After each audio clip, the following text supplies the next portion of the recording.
Welcome to Clean Plates, where every bite tells a story. I'm Brian Romaine, joining you on a culinary journey to understand the whys behind our diets and desires. Welcome to Clean Plates, where every bite tells a story. I'm Brian Romaine, joining you on a culinary journey to understand the whys behind our diets and desires. Joining me today is Haley Paez of Mile High and Hungry. Haley, how are you doing today? I'm doing really well. Thank you so much for having me. I'm so excited to talk. Obviously, I do a lot with food, so I can talk about it all day, every day. So I'm excited to hear what we get into. No, absolutely. So give the audience a little preview of what you do as far as Mile High and Hungry.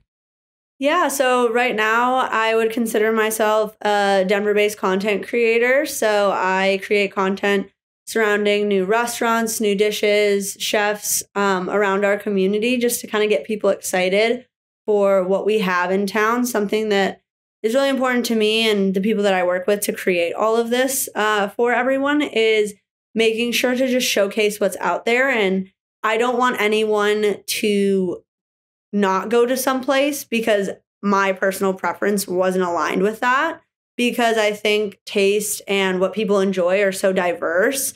So for me, it's just, I want to show you what's there and then you can make your decision like, oh yeah, like I love that type of food. Like I would love to try a new place like that. Or I've never had that type of food before. Like that's so cool. I should check it out.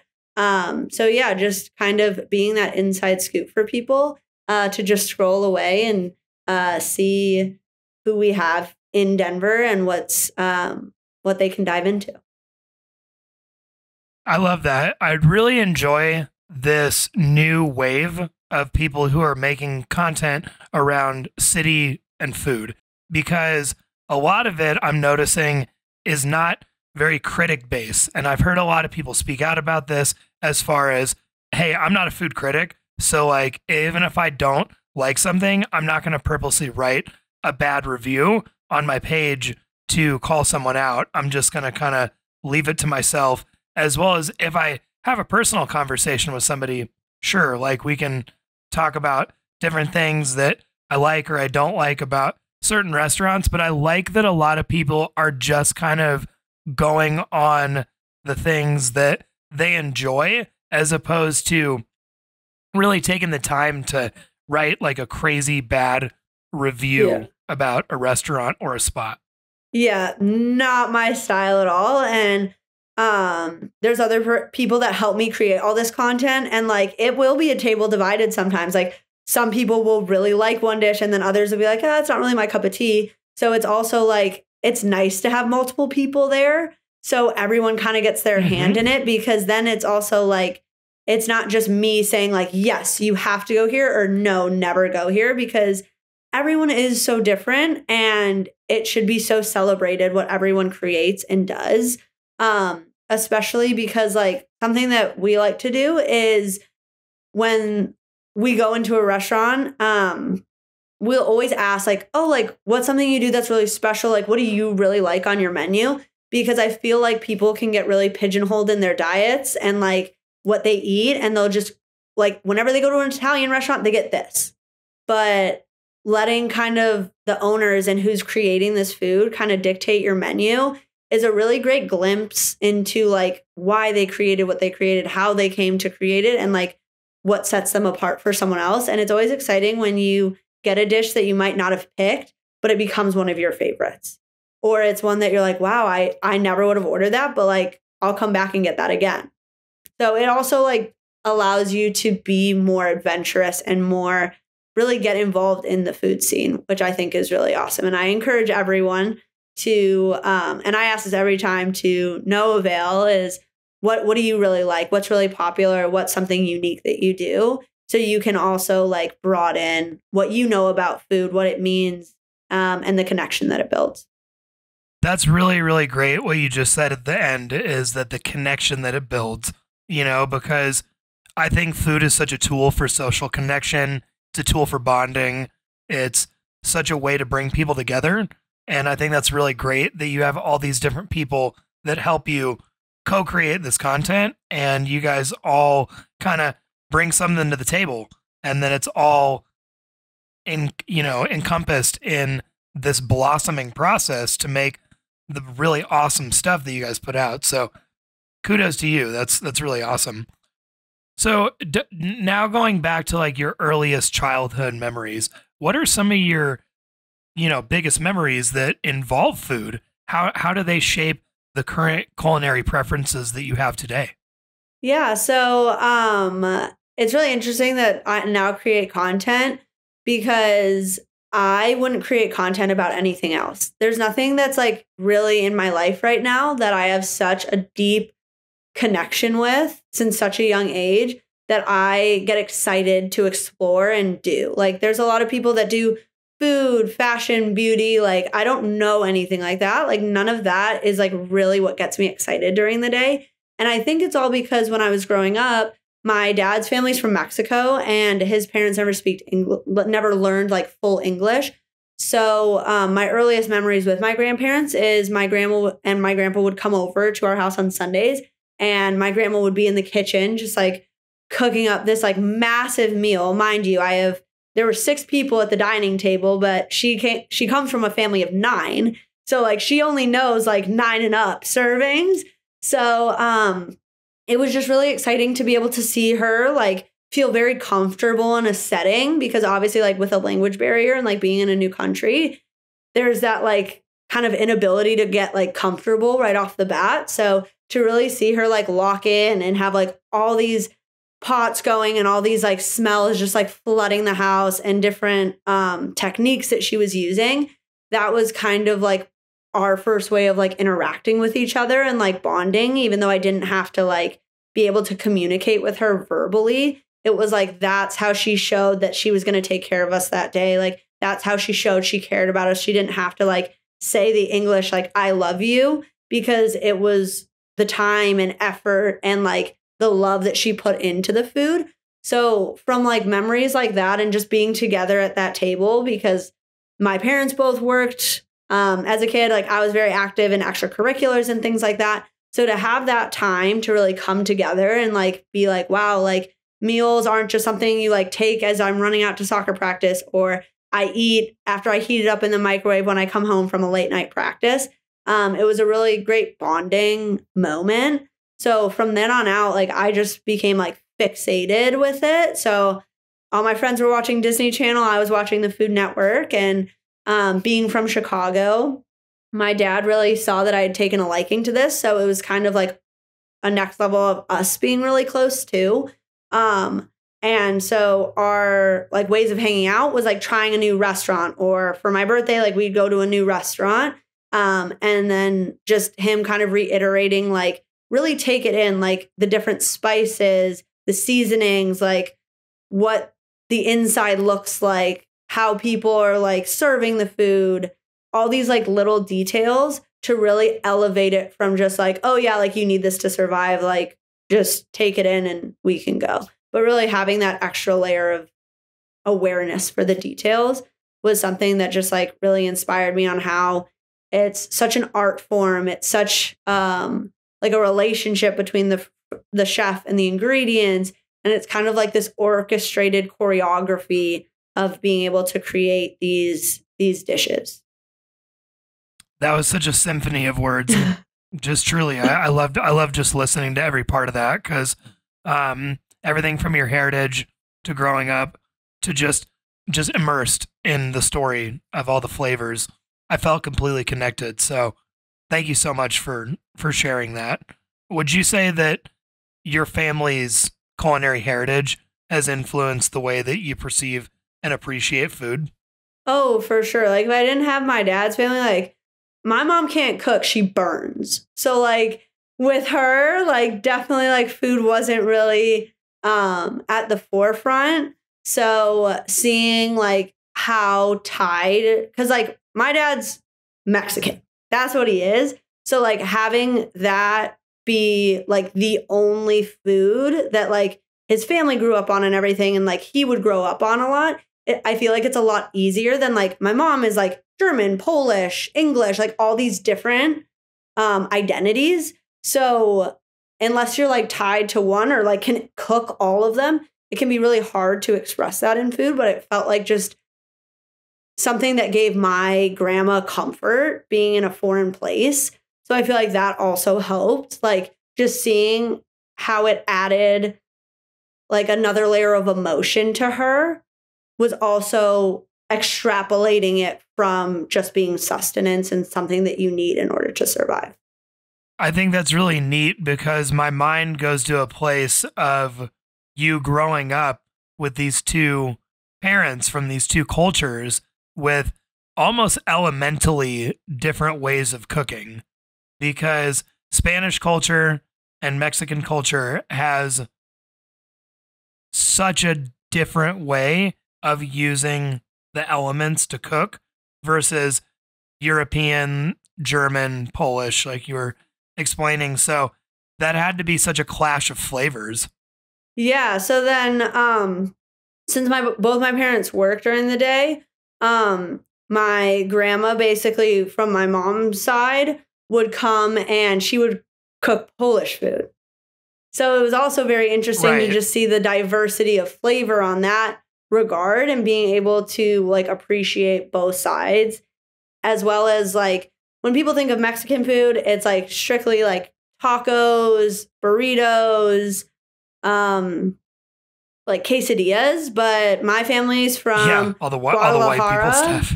Yeah, my grandma's from Guadalajara and my grandpa is from Veracruz. So to see that like there's like this coastal influence, like we had a lot of fish as well and like ceviche and things like that, that I feel like kids my age at that time, Mexican food was tacos, Taco Bell, like all this stuff.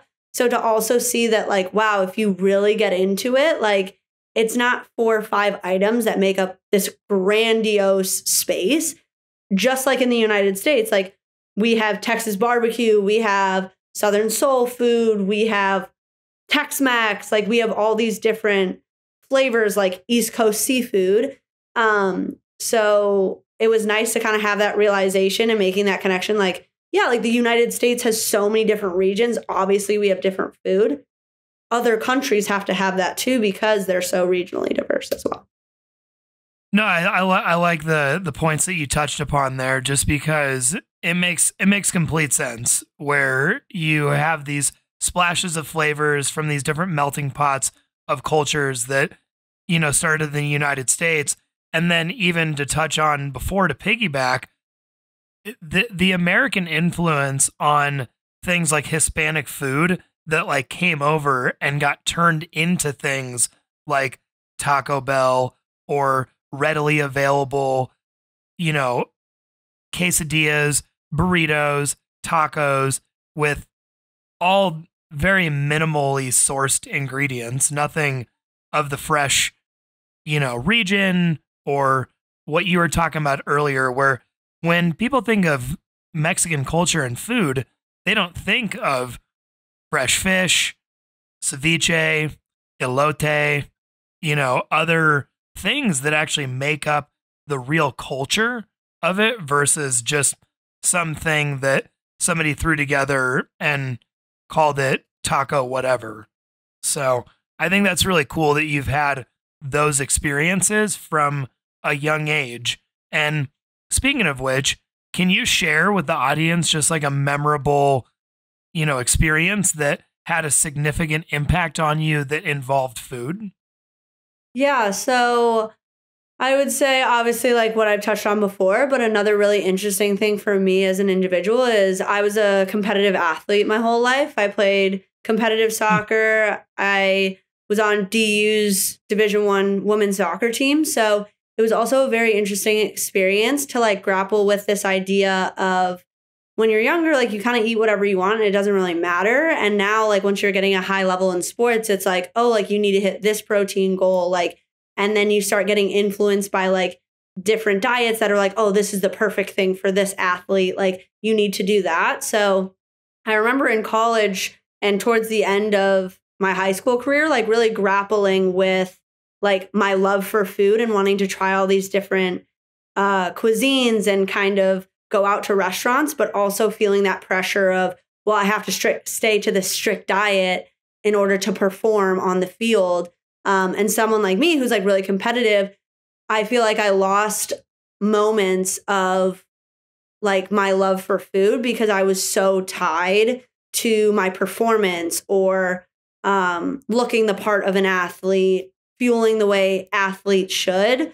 And then I feel like by getting into social media and creating content, I kind of was able to refine that balance with really being able to like love food again and being excited about food and not being fearful or nervous of it doesn't align with what I see in magazines and all this other influx of information I'm getting as profiled as an athlete. So I would say it was very interesting to kind of go from like being someone who like loved food and wanted to try everything to kind of shunning that away for a different passion. And then finding a way to like regain that because with dieting and food and people's relationship with food, they can be very hard to balance. So that was like a very interesting time in my life where I was like, I love this thing, but I feel like I can't have this thing because I want something else. So I would say that was a really big moment where I had to realize like balance is key. Like balance is what's going to give you joy. It's going to give you happiness. And that can be hard for a lot of people. No, I understand where you're coming from completely. And thank you again for sharing that because, you know, people's relationship with food can be pretty squirrely. I've talked to a lot of people that it's a tool for them. It's not really like a relationship. It's more like something like you were talking about with athletes. A lot of them weigh their food. They count out their macros for a certain amount of time to the point where they don't really need to anymore because a lot of them can look on the back of a box and do that kind of nerd math about food. And I'm talking to people who are like dialed in. I'm not trying to use that term negatively. I'm talking like people who are just, they do it 24/7. They're so involved and obsessed with their food that they almost sacrifice flavor and season and, you know, supporting local purveyors or restaurants for that matter as well, because you're buying it in bulk. You're kind of just shopping for the same thing every week to get the same quote unquote gains. You know, it's all about this culture that has been bred that I think it's wonderful that you reestablished this relationship with food and you got back to the square root of where you want to go. And it really has seemed to have taken off for you in a really positive direction with your page and the content that you create. So props to you. Seriously, that's Thank you so much. That's huge. And it's also like something I realized is I am a very social person. Like I love meeting new people. I was a journalism major in college. So I love storytelling and I was also a psych major. So I love like the way people think and the way the brain works. So I realized by fixating on my meal and like kind of having that something that I did alone, it really isolated me from a community that I've loved getting to know and really learning about. So I felt also like getting back to that balance was like reintegrating myself in a community that I do feel so tied to. And I get excited to learn about and hear people's stories.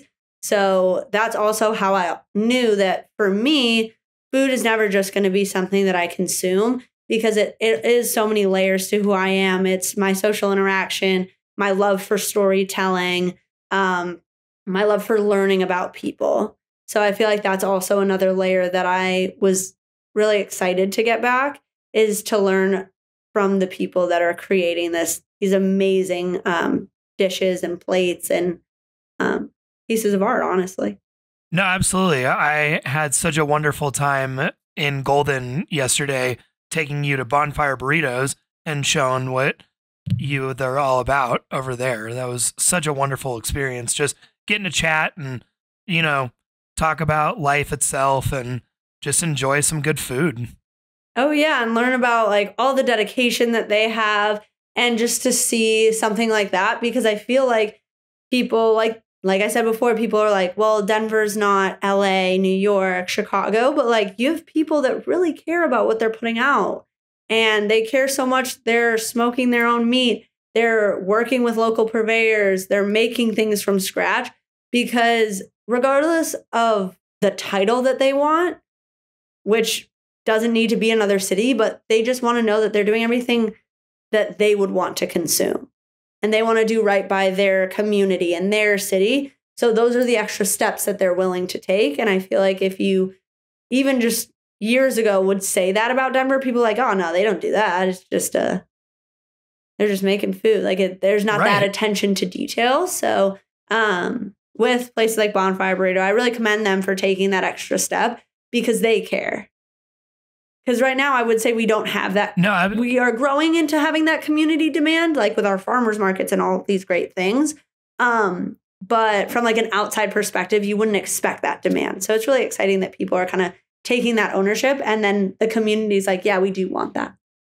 No, you literally wrapped it up in such a nice, pretty, perfect package because that all that together is so true, what you just said, because the community that we're serving is just people who are regular folk that just want to eat good food consistently.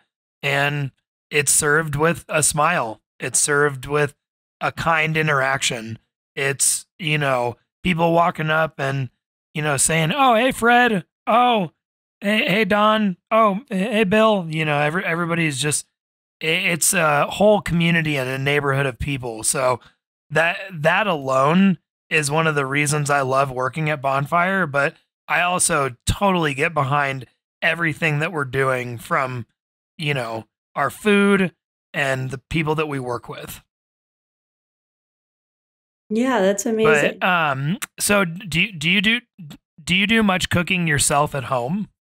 So I was actually always a baker. So I love to bake. During the pandemic, I don't know if you know what Nextdoor is, but it's kind of like Twitter for your neighborhood.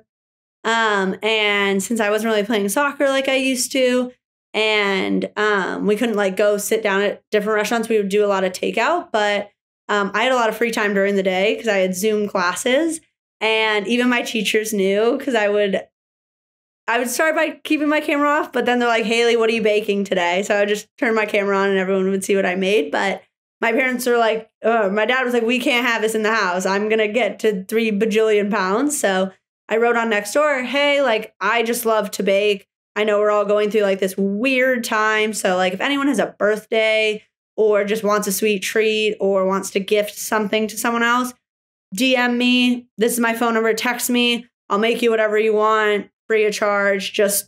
I just want to do this. And the only thing that's bringing me joy right now is baking and going to the grocery store. So that was a super fun time for me. On Mother's Day, I think I did like 13 cakes for Mother's Day. I did like 3-year-olds' birthdays. I did a smash cake. I did cupcakes. I made things I made biscotti. I'd never made that before. Because I just asked people whatever they wanted. Because for me, it was also like the opportunity, like I do cakes a lot. I decorate cakes. That's something I'm pretty good at. But it was fun. I was like, yeah, like whatever you want. I don't care what it is.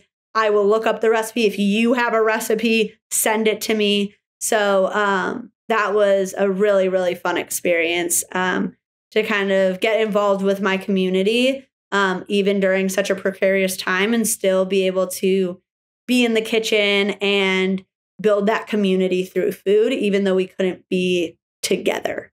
So that was a really great opportunity. I do cook here and there, but there's just something about a sweet treat. I don't care who you are. I don't say, oh, I don't like sweets. I don't like. Everyone's going to be happier with a sweet treat.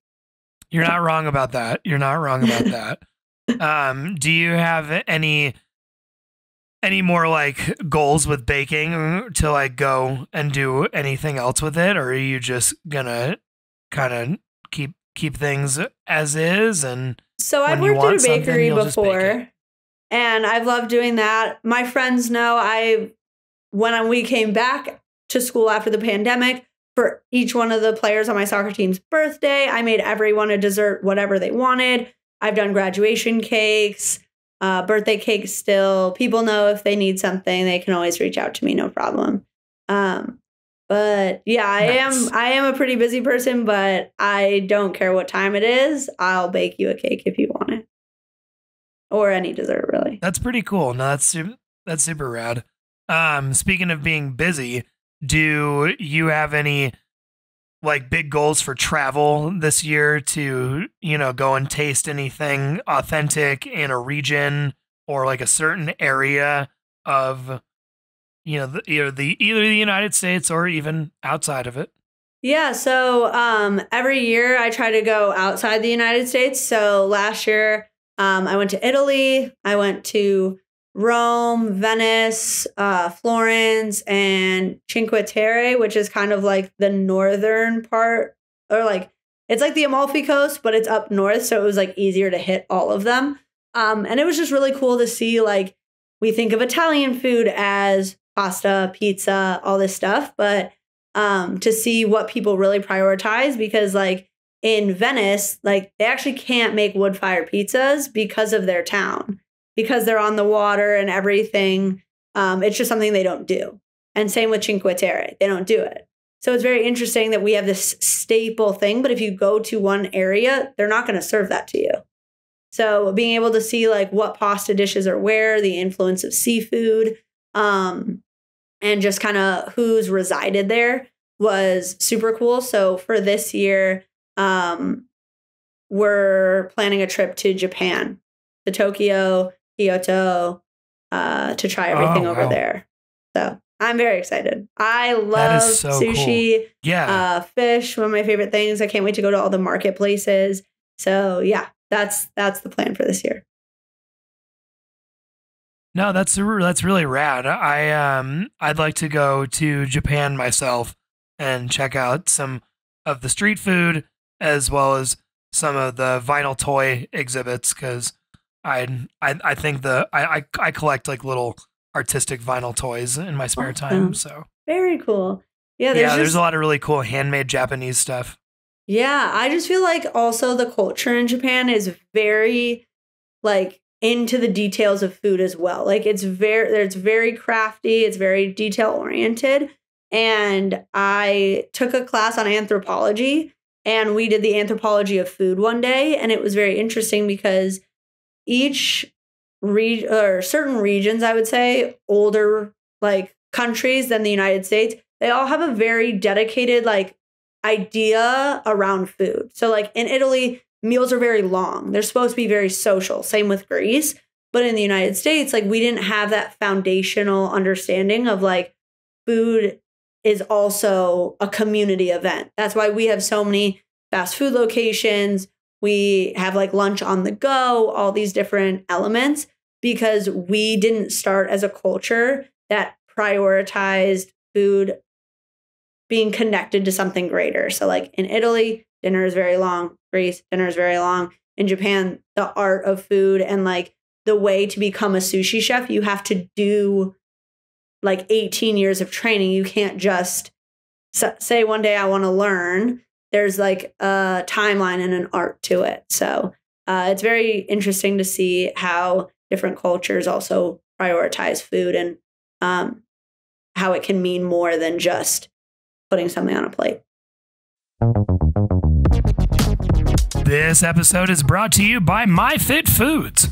Are you struggling to find healthy, delicious meals that fit your lifestyle? Do you live in Colorado? Well, look no further than MyFitFoods. At MyFitFoods, they believe that healthy eating should be convenient and flavorful. Their chefs prepare balanced, nutrient-rich meals that are ready to enjoy whenever you are.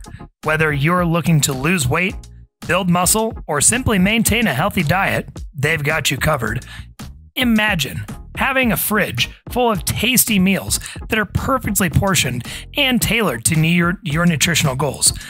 No more meal prep, no more guesswork, just grab, heat, and eat. Look, I've got a busy lifestyle, whether it's podcasting, working my other jobs, or just maintaining my healthy lifestyle by working out 2 to 3 times a week. And MyFitFoods has got me covered. And they've got a special deal just for you. Healthy eating has never been this easy. So head over to myfitfoods.com and use the code MyFit40Den at checkout to get a whopping 40% off your first order.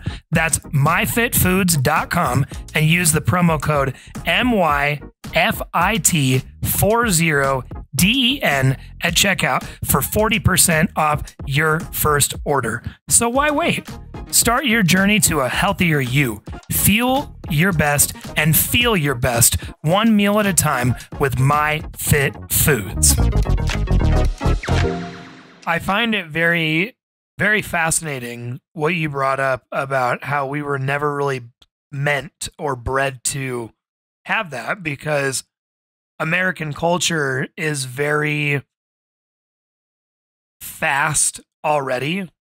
It's very, got to get all this done. I gotta crunch in all this stuff. And if I'm an entrepreneur, it's, I get up at 2 a.m. and I'm, doing the rah, rah, rah, rah.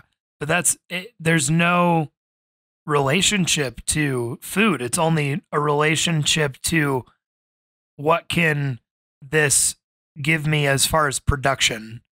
How much caffeine can I slam into my body in a whole day without thinking about the food that's going into my body that gives me real energy and gives me real sustenance for doing something. And I find that there's even a lot of like high-end business that gets done in Europe or Japan, but they still will like completely punch out of that lifestyle for food. It'll be like even the biggest corporate companies seem to have they prioritize like the company lunch or what have you. So it's really interesting just to think about how people have like a long dinner or like a long way of plating something, or like you were saying, you can't just become a sushi chef overnight. Takes years and years of practice to do that. I mean, what a mind-boggling thing just to even think about, because again, we crunch in too much in one day in America a lot of the times. Yeah, and it also goes back to the type of kind of ideology that's like within a culture. So a lot of older cultures are very community based. They're used to helping people. We are very individualistic. So it's all about what I'm doing. How can I better myself? We don't really edge in the element of the people around us. So like I'm in New York right now. Everyone's walking with their head down, got their phones. In Italy, they have a break during the day. And in Spain, I think too, to just relax. But everyone here is hustling, bustling, getting to where they're going. So. Right. Very interesting. No, it's, I mean, I could almost like run around that thought all day of how I kind of envy people even in Canada, people kind of chill. Like there's not really like this emphasis on like,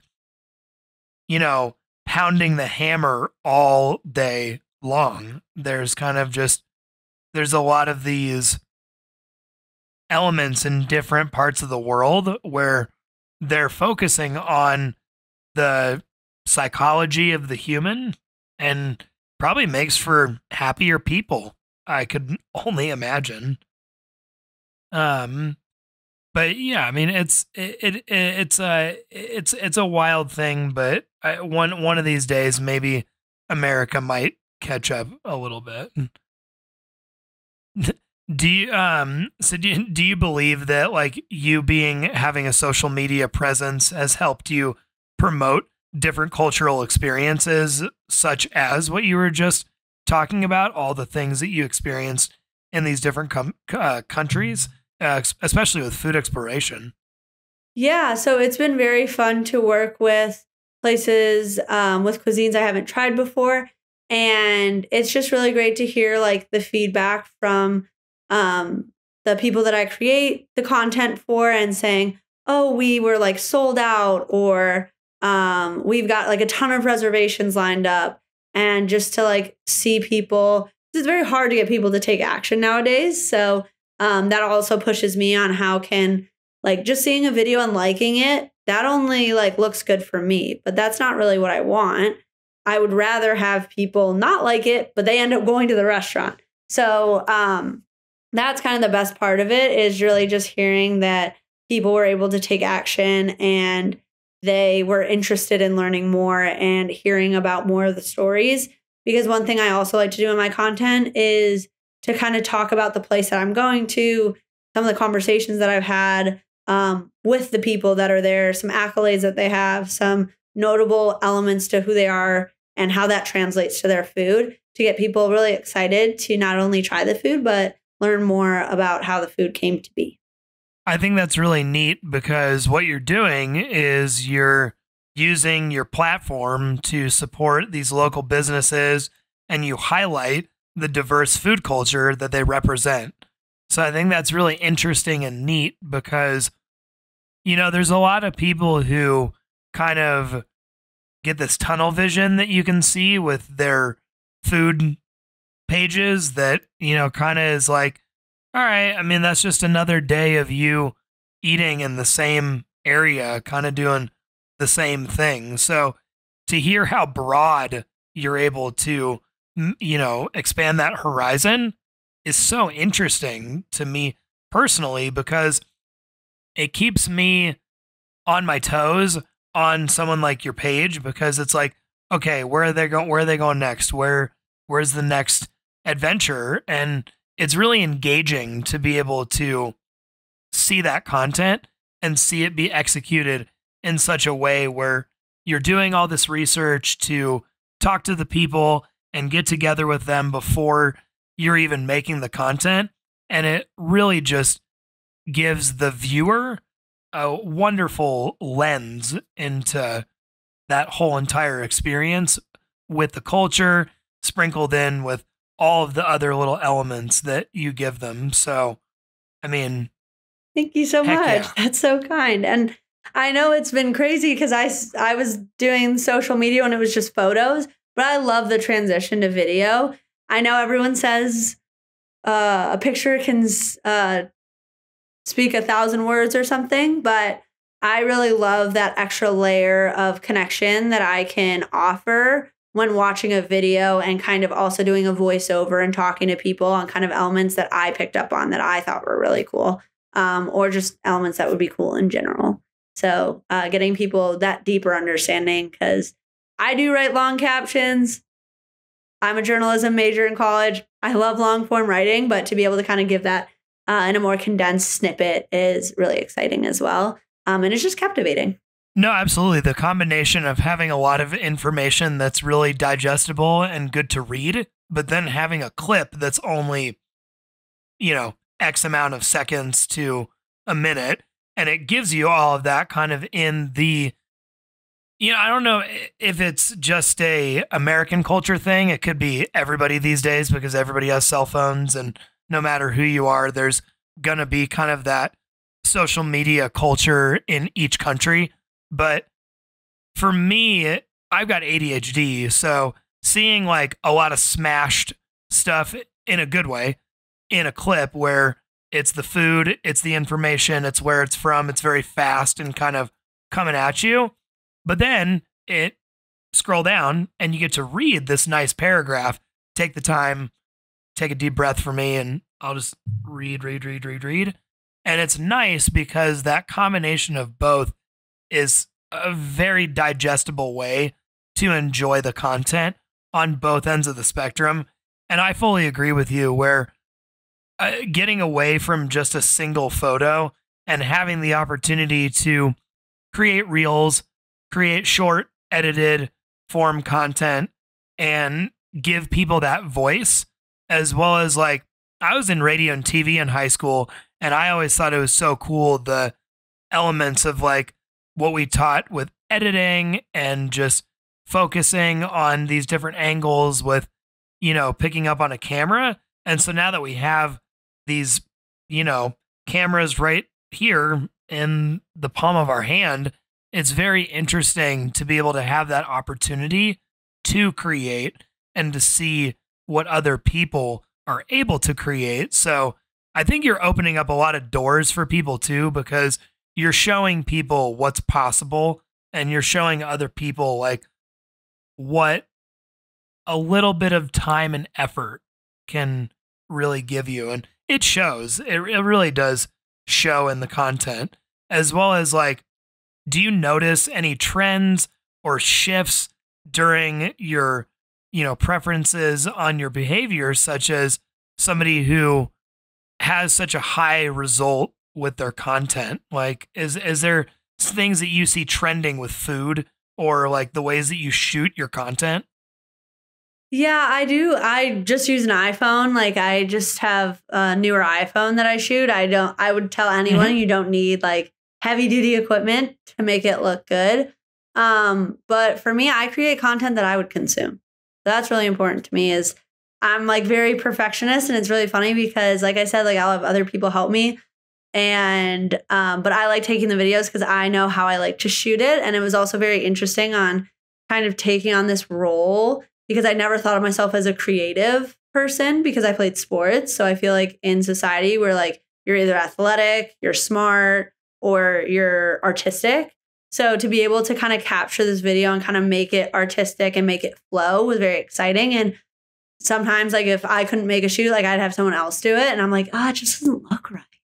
Like I just know exactly what I want to create and kind of have like a rhythm to it. Kind of like I mentioned with like the choreography of cooking, like the choreography of the video, like how does it flow really nicely? How can I transition? Like, and I'm very specific on like when I'm watching through my video, I'm like, when I'm watching a clip, when do I stop caring about that clip? End it right there.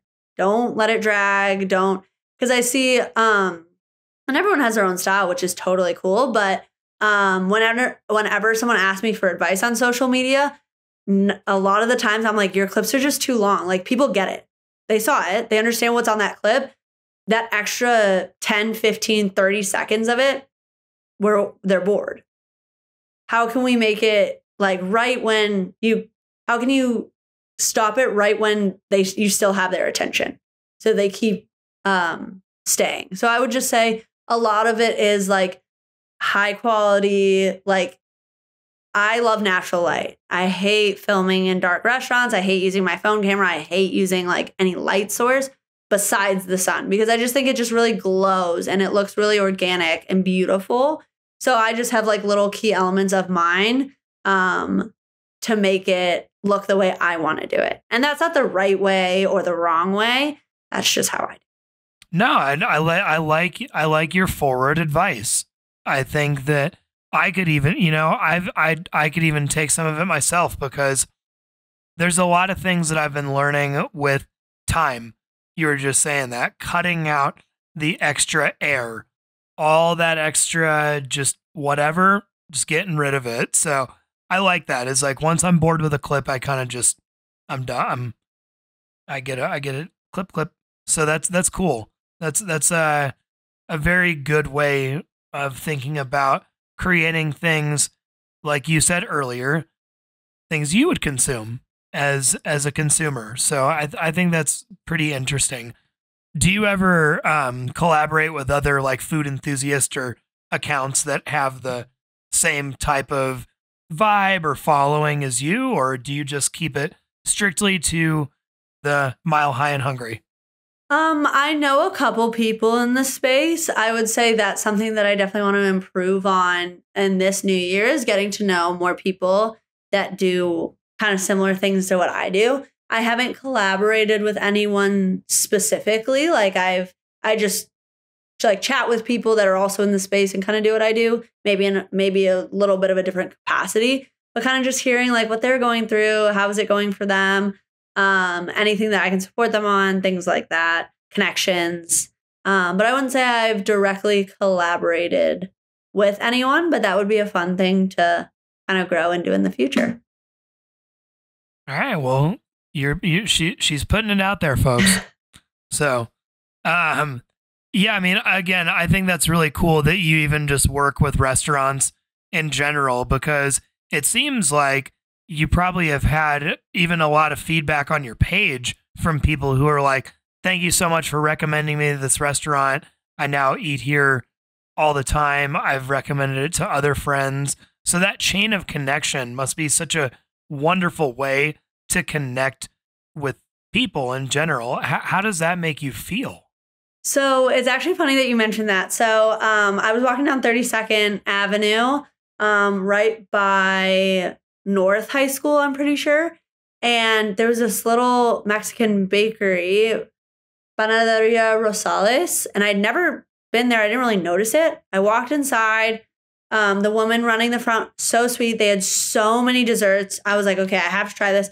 I ended up taking videos while I was there. I posted it, and my comment section was flooded. People are like, I've been going there for 20 years. Like, my mom used to get me treats from, like, it's the sweetest thing. Like, they don't have a social media. They don't even know that I posted it. I didn't tell them I was going to do it.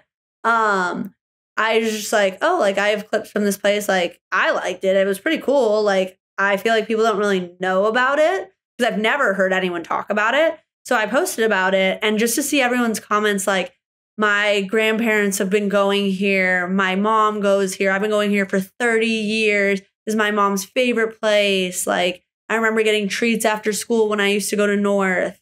So it was just really cool to see the community, like, really stand up for that place. And it was news to me. I'd never heard anyone talk about it. I'd never been inside before. And yeah, it was really cool. It was like a little mercado. No, that's really awesome just because I love hearing that flagships like that still hold strong. Oh, you know, because following hundreds of comments of people being like, I love this place. I go here all the time. We've been going here for years. Like, it was really, really cool. Especially because we do have a lot of new restaurants. So to know that this place has been there for, because I asked her, I was like, how many years have you been in it? She's like, close to 50 years. So that's very cool. God. No, that's really, really cool because that just warms my heart, you know? So shout out to them and their team. And you said again, what it's called, what?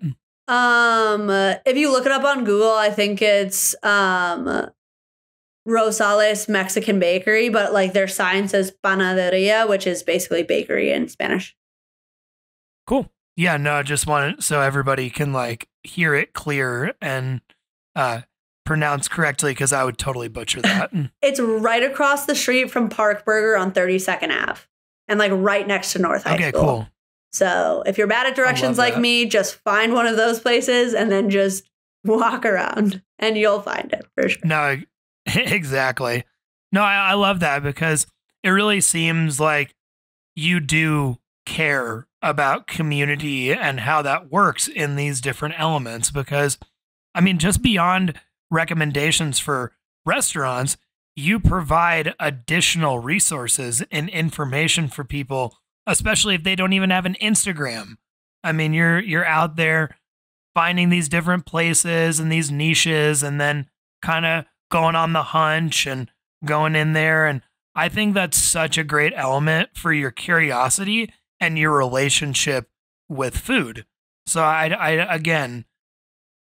know I keep giving you flowers, but they're proper. It's proper flowers for you because what you're doing matters, and what you're doing shows that you care. And I think that's just something that people are losing a lot up in their mind because all they care about is like having food be very reachable and convenient around them, as opposed to taking the time to go out, find the local, support the local. And, again, this isn't everybody, but I'm just always trying to give props to people who are supporting local and try to just positively encourage that wherever you're at to try to find your local like purveyors for different things. Like if you have a hunch for something, go and try to find it at a local bakery, at a local restaurant, at a local shop versus just getting the processed, already made things. So big claps to you. Thank you. Yeah, and it's really cool. And like, I don't know if it'll change or how it will modulate, but right now, like the account doesn't, like people don't know who I am as a person because I haven't made that connection. But the one thing that I don't want and that I see other people do and I wouldn't feel comfortable doing it is I never want to put the pressure of me having this social media for someone to expect something or want or what was I going to say? I wouldn't want like having a social media for that to put pressure on someone else. So like those people will might never know that video's out there. And like, that's totally cool. I just hope they get more business. You know what I mean? It's like, because you hear these horror stories of influencers going places. And that's why I don't call myself an influencer. I don't want to influence anyone to make a decision or not. I just want to show you what's out there. But people will be like, oh, like, could I get this for free because I'm an influencer? Look at my following. Like that's traumatizing. I am the worst at confrontation. So like that's ultimate fear. Would never, could never. I would literally buy double out of like fear. I'd be like, I'm so sorry. And it's just a very interesting like system to be in right now, especially with the different way like people that have a platform monetize. And yeah, it's just very interesting how much emphasis we put on certain people. And that's why for now, I want a lot of the influence and all the emphasis to be on these places. Well, I think what you spoke upon just now speaks miles. It's got big heart because support. That's the main thing that comes to mind when I hear that is real support. Because I understand where you're coming from, where whether it's food or other types of business that quote unquote influencers get involved in, it can be a slippery slope because you seem to know the psychology of the mind a lot because of your studies.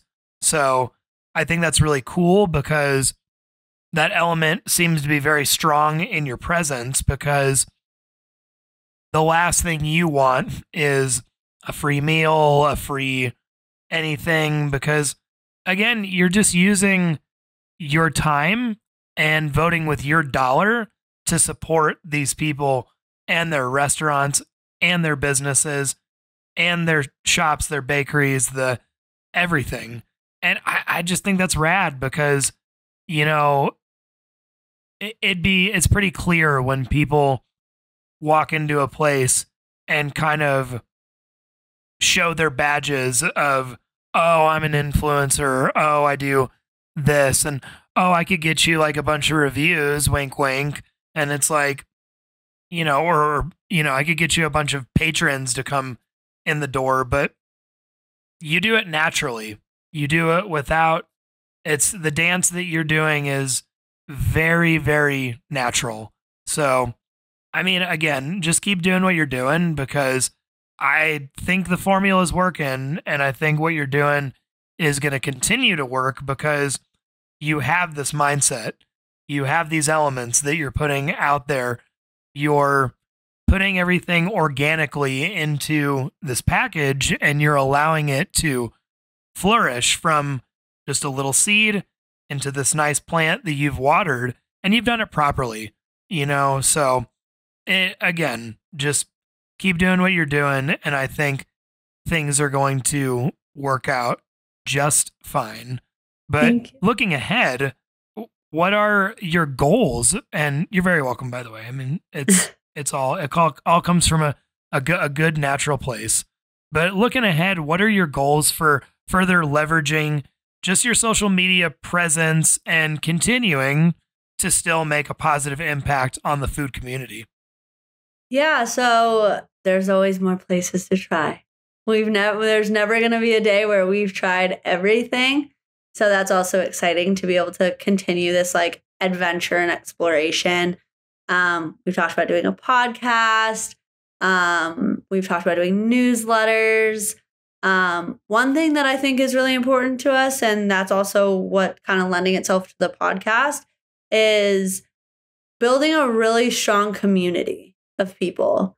Because I feel like we can prioritize that a bit more, because I know I fall victim to this, but we're creating all this content. We're running around town all the time. It usually just feels like we're putting things out there, but to really build a relationship for people to get to know us, who we are, why we do this, and just seeing us as like friends, not just like this page that gives us resources, but people that they can ask advice or help or see in the community, you know what I mean? So really kind of building our community of people that support us, which is amazing. Like, I never would have believed anyone would care. Like, it's still mind blowing every time someone else decides to like a video and things like that. So finding ways to really interact with them deeper, have them learn more about us learn more about them, and really just create stronger ties. That's what I would say our goal is for 2024. I love that. Well, thank you so much for joining me today on this. I mean, what a conversation. That was a good one. Yeah, I had a good time. Just keep rocking it out there in the free world and doing what you do. Where can people find you beside like just Mile High and Hungry on Instagram or? Yeah, so Mile High and Hungry on Instagram. We have a website, milehighandhungry.com. We're starting to post on YouTube. So Mile High and Hungry on YouTube. We might do a little bit with TikTok. That's up in the air. TikTok is interesting though, because TikTok really prioritizes individuals and people and stories, and not so much not a bird's eye view, but like looking as if it was you. So that's another way we're trying to evolve our community and for you guys to get to know us a little bit better and kind of show you who we are, because that's really what flourishes on TikTok. So TikTok to constant. No, yeah, that's right. I love that. That's cool.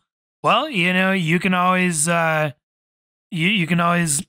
you know where to find her, folks. So go ahead and give her a follow and keep checking out those adventures, because a lot of really cool stuff to come. Seems like it. But thank you again for joining me today. And all right, let's wrap this up, folks. Thank you so much. It was such an honor to be here to chat with you, someone that loves food just as much as I do, and to really have deep conversations about this community that we love and we support and we thrive in. It was awesome. Thank you so much. Absolutely. No, thank you, Haley. And remember, folks, keep your plates clean and your hearts full. Thank you for joining me today on our flavorful journey here at Clean Plates. If you enjoyed our exploration into the world of food and the stories behind our eating habits, be sure to subscribe where you get your podcasts. And don't forget to share your own food stories on my personal page at Brian Waterleaf or the Clean Plates podcast page on Instagram. And remember, every plate has a story and we are here to discover them together. So stay curious, keep exploring, and continue to nurture your relationship with food. I'm Brian Romaine, and until